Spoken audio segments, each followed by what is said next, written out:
Bharuch Jambusar national highway પર કંથારિયા પર national highway authority સહિત વહીવટી તંત્રના અધિકારીઓની ટીમે પહોંચી પોલીસ બંદોબસ્ત સાથે મુખ્ય માર્ગ પરના ગેરકાયદેસર દબાણો હટાવવાની કામગીરી હાથ ધરી હતી।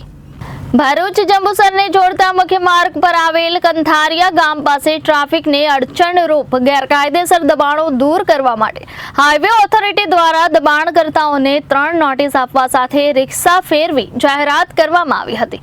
જો કે તેમ છતાં તેઓ દ્વારા દબાણો નહીં હટાવવામાં આવતા તંત્ર એક્શનમાં આવ્યું છે, જે બાદ આજે પ્રાંત અધિકારી, મામલતદાર અને નેશનલ હાઈવે ઓથોરિટીના એક્ઝિક્યુટિવ એન્જિનિયર જેમિન શાહ તેમની ટીમ સાથે જેસીબી સહિતની મશીનરી સાથે પહોંચી ગયા હતા અને ચુસ્ત પોલીસ બંદોબસ્ત વચ્ચે ગેરકાયદેસર દબાણનો સફાયો કરવાની કામગીરી હાથ ધરી હતી, જેના પગલે સમગ્ર વિસ્તારમાં ઉત્તેજના પ્રસરી જવા પામી હતી, પણ કોઈ વિરોધ કે વિવાદ સર્જાઈ રહ્યો ન હતો। 2 દિવસમાં તમામ ગેરકાયદેસર દબાણો દૂર કરી રસ્તો ખુલ્લો કરવામાં આવશે તેમ નેશનલ હાઈવે ઓથોરિટીના એક્ઝિક્યુટિવ એન્જિનિયર જેમિન શાહ દ્વારા જણાવવામાં આવ્યું હતું। આ દબાણો હટાવવામાં આવ્યા બાદ પુનઃ દબાણો ન થાય તે પણ તંત્ર દ્વારા સતત મોનિટરિંગ પણ કરવામાં આવે તે પણ જરૂરી છે।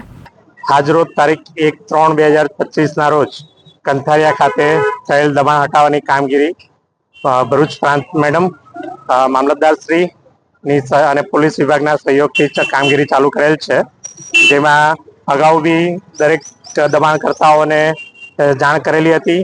રિક્ષા ફેરવીને પણ વોર્નિંગ આપવામાં આવેલી હતી, જેથી આજે 1 તારીખના રોજ બધા અધિકારીઓ ભેગા થઈ અને કંથારિયા ભરૂચ જંબુસર રોડ ઉપર થયેલ દબાણ હટાવવાની કામગીરી હાથ ધરેલ છે, જેમાં રોડને દબાણમાં આવતા આગળના શેડો, દુકાનો વગેરે હટાવવાની કામગીરી હાલ ચાલુ છે।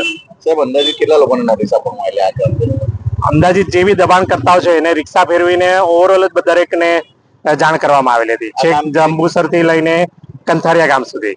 આ કામગીરી ક્યાં સુધી ચાલે છે? આ કામગીરી 2 દિવસ ચાલશે।